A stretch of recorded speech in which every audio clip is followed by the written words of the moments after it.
নমস্কার, আপনারা দেখছেন সংবাদ শিরোনাম। আর আপনাদের সঙ্গে শিরোনাম আপডেট নিয়ে হাজির আমি প্রবীর। গত কয়েকদিন ধরেই যথেষ্ট চাপে রয়েছেন অরূপ বিশ্বাস।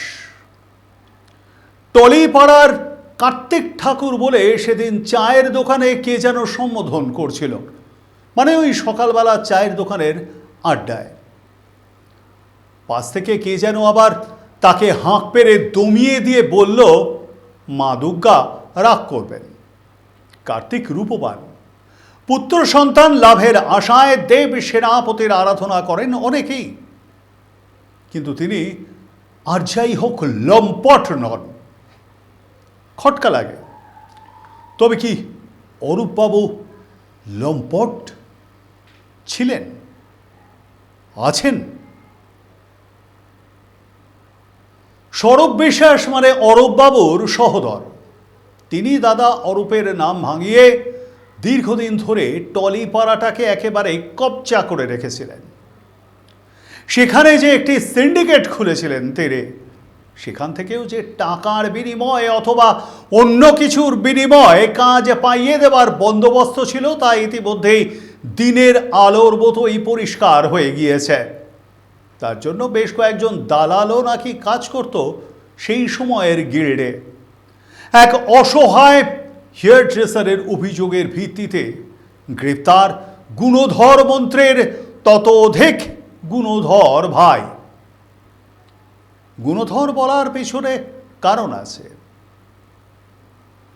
মন্ত্রীকে গুণধর পিছনে বলার পেছনের এই কারণটা আমি বা আপনি না জানলেও সেটা জানেন LM10।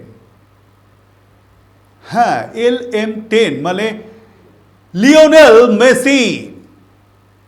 তিনি জানেন বলেই কিনা সুদূর আর্জেন্টিনা থেকে বিশ্ব ফুটবলের যুবরাজ চলে এলেন কলকাতার বিবেকানন্দ যুব ভারতী ক্রীড়াঙ্গনে তাঁকে দেখতে। চারপাশে টলিপাড়ার সব সেলেবরা ঘুরঘুর করছিল, অনেকটা ওই মিষ্টির দোকানে শোকেসের মধ্যে রাখা মিষ্টির ট্রের চারপাশে যেভাবে মাছি ঘুরঘুর করে। সেদিন যুব ভারতীতে বহু টাকা দিয়ে টিকিট কেটেও মেসিকে দেখতে না পেয়ে হতাশ হয়েছিলেন দর্শকরা। তারা গিয়েছিলেন মোটা টাকার টিকিট কেটে মেসিকে দেখতে, আর দেখলেন মেসির কোমরে হাত দিয়ে দাঁড়িয়ে ছবি তুলছেন রাজ্যের ডাকসাইটের মন্ত্রী অরূপ বিশ্বাস, যার চারপাশে টলিপাড়ার সেলেবদের দল। লাইভ টেলিকাস্ট হচ্ছিল মাঠে। জায়ান্ট স্ক্রিনের বন্দোবস্ত থাকলেও ক্যামেরায় মেসিকে ধরাই যাচ্ছিল না। একটা সময় ঠেলাঠেলি আর মেসির গায়ের ওপর উপচে পড়া ভিড় দেখে নিরাপত্তা বাহিনী আর রিস্ক নেয়নি। আরও বেশ কিছুক্ষণ সেদিন যুব ভারতীতে মেসি থাকলে না জানি অরূপবাবু বা তাঁর সাগরেদরা মেসির কোথায় কোথায় হাত দিয়ে ছবি তুলতেন, যা আরও হয়তো ভাইরাল হয়ে পড়ত সোশ্যাল মিডিয়ায়। সেই কাণ্ডে ওই ইভেন্টের আয়োজক শতদ্রুকে গ্রেপ্তার করে তখনকার মতো মুখ রক্ষা করেছিলেন টলিপাড়ার সেই সময়ের সর্বজনীন ভাই বা দাদা, তার কালীঘাটের সর্বজনীন দিদি। তারপর গোটা গোটা অক্ষরে কী সব ভুলভাল লিখে রাজ্যবাসীর কাছে ক্ষমা চেয়ে ক্রীড়া দপ্তর থেকে পদত্যাগ করেছিলেন অরূপ বিশ্বাস। এবার রাজ্যে পালাবদলের পর থেকেই প্রশাসন যেভাবে পুরনো সমস্ত কেসগুলি রিওপেন করে বা ওপেন করে একে একে তদন্ত শুরু করেছে, সেই দেখে মহা ফাঁপড়ে পড়ছেন অপরাধীরা। যারা সেই সময় অপরাধ করেছেন বলে মনে মনে জানেন, তারা কেউ কেউ পালাবার চেষ্টা করছেন। এই যেমন সুশান্ত ঘোষ কলকাতা পুরসভার কাউন্সিলর ছিলেন বড় কমিটিতে। বড় কমিটি থেকে ইস্তফা দিয়েছেন, কাউন্সিলর পদে ইস্তফা দেননি, এখনও দল ছাড়েননি। ওড়িশার কাছে ধরা পড়ে তার গাড়ি, চালক গ্রেপ্তার হয়েছে, গাড়িটি হয়েছে বাজেয়াপ্ত। সুশান্তবাবু ফেরার। 3 কোটি টাকার প্রতারণার অভিযোগ রয়েছে তার বিরুদ্ধে। সুজয় হাজরা, তিনিও পালাবার ছক কষেছিলেন। ওই যে মেদিনীপুর কেন্দ্রের তৃণমূল কংগ্রেসের প্রার্থী ছিলেন, শালবনী থানার পুলিশ তাকে গ্রেপ্তার করে খড়গপুর স্টেশন থেকে। সাকাত মোল্লা বাংলাদেশে পালানোর ছক কষলেও তাকে গ্রেপ্তার করে এনআইএ। আবার বেশ কয়েকজনকে গ্রেপ্তার করা হয়েছে, যেমন সুজিত বসু। জিজ্ঞাসাবাদের পর ছেড়ে দেওয়ার উদাহরণও রয়েছে রুথিন বসু। কিন্তু খুঁজে পাওয়া যাচ্ছে না এমন কয়েকজনের মধ্যে অরূপবাবু রয়েছেন। এখন প্রশ্ন হলো যে রাজ্যে রাজনৈতিক পালাবদল হলেই কি ফেরার হয়ে যায় বা খুঁজে পাওয়া যায় না পরবর্তী শাসক দলের পুলিশ প্রশাসন, পূর্বতর শাসক দলের নেতা কিংবা মন্ত্রীদের? প্রশ্ন আসে। 15 বছর ধরে রাজ্যে শাসন করা তৃণমূল কংগ্রেসের এই মন্ত্রীদের যদি এমন অবস্থা হয়, তবে বামেদের অবস্থা কেমন ছিল জানাবো। তবে তার আগে শিরোনাম আপডেটে নিয়ে নেব ছোট্ট একটা বিরতি। সঙ্গে থাকুন।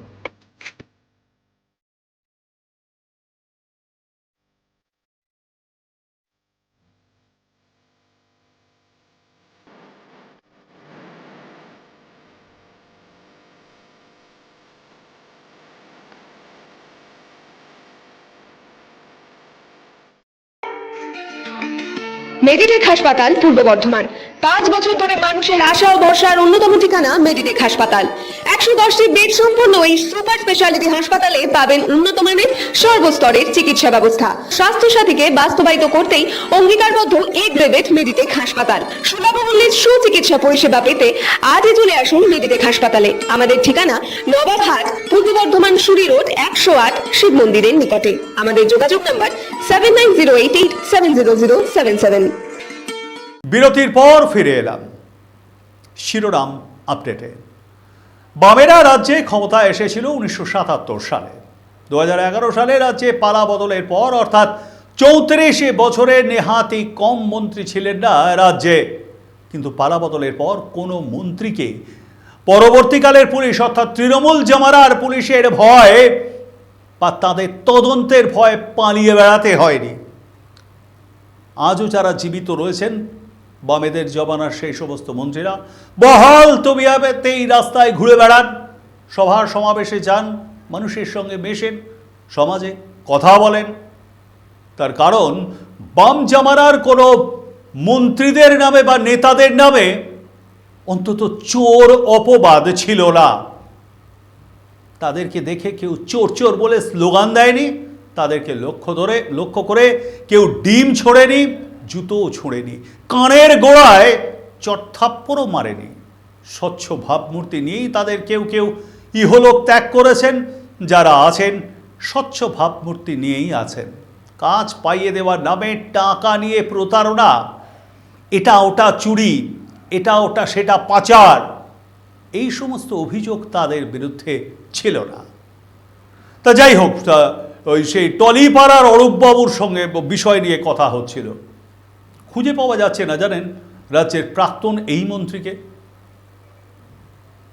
মমতা বন্দ্যোপাধ্যায় ছায়া ছায়া থাকতেন, মানে ওই পূর্বতন মুখ্যমন্ত্রীর মেসি ইভেন্টকে ঘিরে বিতর্কের চাপেই যথেষ্ট চাপে রয়েছে রাজ্যের প্রাক্তন ক্রীড়ামন্ত্রী।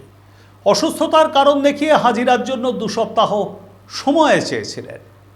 তবে সেই আবেদন নাকচ করে দিয়েছে বিধাননগর দক্ষিণ থানার পুলিশ। নতুন করে ফের নোটিশ পাঠিয়ে তাকে 8ই জুন থানায় হাজির হওয়ার নির্দেশ দেওয়া হয়।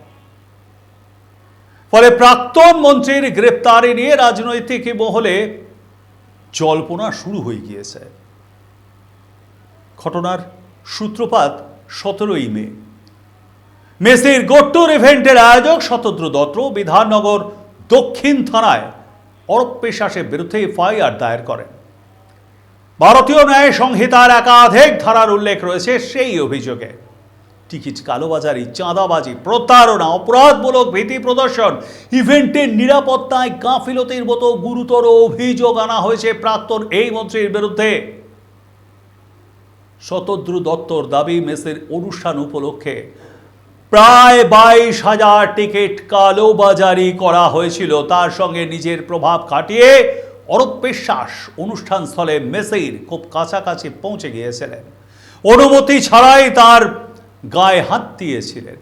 এই অভিযোগের ভিত্তিতে প্রথমে 4 জুন অরূপ বিশ্বাসকে থানায় হাজিরা দেওয়ার নির্দেশ দেওয়া হয়। তবে তার আগে তিনি পুলিশের সঙ্গে যোগাযোগ করে জানান শারীরিক অসুস্থতার কারণে আগামী 2 সপ্তাহের মধ্যে হাজিরা দেওয়া তার পক্ষে সম্ভব নয়। অর্থাৎ ডাক্তারবাবু জানিয়ে দিয়েছেন 15 দিনের মধ্যে তিনি সুস্থ হয়ে উঠবেন। এই 15 দিন তাকে ডিস্টার্ব করা যাবে না, তিনি অসুস্থ থাকবেন। ডাক্তাররা সুস্থ হয়ে ওঠার জন্য ওষুধ লিখে দেন, কিন্তু অসুস্থ থাকবেন কতদিন এটা ওই রকমের মতন আর কি। যতদিন না তিনি সুস্থ হন, কবে তিনি সুস্থ হবেন, যতদিন তিনি অসুস্থ বোধ করবেন, ওই রকম ব্যাপার। কিন্তু সেই আবেদন নামঞ্জুর করে দেয় পুলিশ। মাত্র 2 দিনের মধ্যেই নতুন নোটিশ পাঠিয়ে সোমবার হাজিরার নির্দেশ দেওয়া হয়।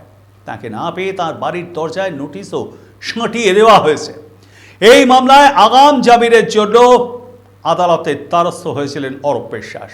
বারাসত আদালত সেই আবেদন খারিজ করে দেয়। পরে তিনি কলকাতা হাইকোর্টে আগাম জামিনের আবেদন করেন। সেই মামলার শুনানি অবশ্য 9ই জুন। ফলে একদিকে হাইকোর্টে আগাম জামিনের শুনানির অপেক্ষা, আর অন্যদিকে তার আগেই থানায় হাজিরার নির্দেশ। ঠিক এই পরিস্থিতিতে প্রাক্তন ক্রীড়া মন্ত্রীর আইনি ও রাজনৈতিক চাপ যথেষ্টই বেড়েছে। সর্বশেষ যা খবর এসে পৌঁছেছে তাতে তার ফ্ল্যাট ঘিরে রেখে তল্লাশি কেন্দ্রীয় বাহিনীর জওয়ানদের। ওই ফ্ল্যাটে পরিবারের লোকজন নিয়ে থাকতেন স্বরূপ বিশ্বাস। অসহায় এক হেয়ার ড্রেসারের তোলা যৌন নির্যাতন সহ একাধিক অভিযোগে গত বৃহস্পতিবার রাতেই গ্রেপ্তার হন স্বরূপবাবু। আপাতত পুলিশ হেফাজতেই রয়েছেন তিনি। অপেক্ষা করছেন কবে তার দাদা অরূপ আসবেন। এই ফ্ল্যাটে কোনো নথিপত্র রয়েছে কিনা সেই সংক্রান্ত তথ্যের খোঁজেই সম্ভবত পুলিশ অফিসাররা বিশ্বাস ব্রাদার্সের ওই বাড়িতে হানা দেন। স্বাভাবিকভাবেই পুলিশের গতিবিধি নিয়ে যে ক্রমশ উত্তেজনার পারদ চড়ছে সে বিষয়ে কোনো সন্দেহ নেই। আবার পুলিশও অরূপবাবুর অবস্থানটা বুঝে নিতে চাইছে না।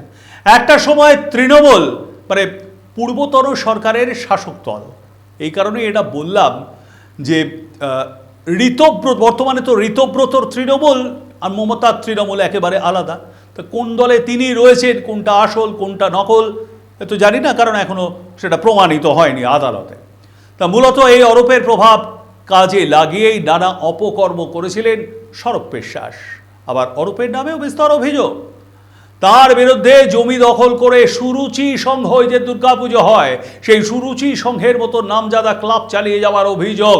ক্লাব ঘরের 2য় তলায় বিলাসবহুল একটা হোটেলের বন্দোবস্ত করে দুষ্কর্ম চালিয়ে যাওয়ার অভিযোগ রয়েছে। তারই ছত্রছায়ায় বারবার অরূপের ভাই স্বরূপ বিশ্বাস সহ বেশ কয়েকজনের, দুজনে মিলে টলিউডে এখন তন্ত্র চালাতেন বলে অভিযোগ। স্বরূপ বিশ্বাসের বিরুদ্ধে যৌন হেনস্থা অস্ত্র আইনে মামলা রুজু। সেই অভিযোগে ইতিমধ্যেই পুলিশের জালে স্বরূপ বিশ্বাস। মেসিকার্ডে বিপদ যে ক্রমশ বাড়ছে অরূপের, তার বলার অপেক্ষা রাখে না। এই সেদিনেও 21শে জুলাইয়ে ধর্মতলার সভা মঞ্চ বা দলের কোনো সমাবেশ কিংবা পদযাত্রা, টলিপাড়া থেকে দলে দলে ছুটে আসতেন কলা কুশীলবরা। মিছিলে না হাঁটলে, সমাবেশে না গেলে যদি কাজ না পাওয়া যায়, পেট চলবে কি করে?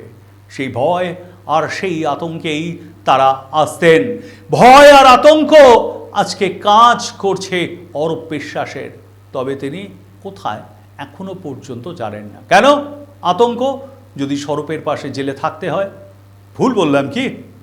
কমেন্টস করে জানাবেন আপনাদের মতামত। লাইক, শেয়ার, সাবস্ক্রাইব করতে ভুলবেন না। আজ এ পর্যন্তই। দেখতে থাকুন সংবাদ শিরোনাম। নমস্কার।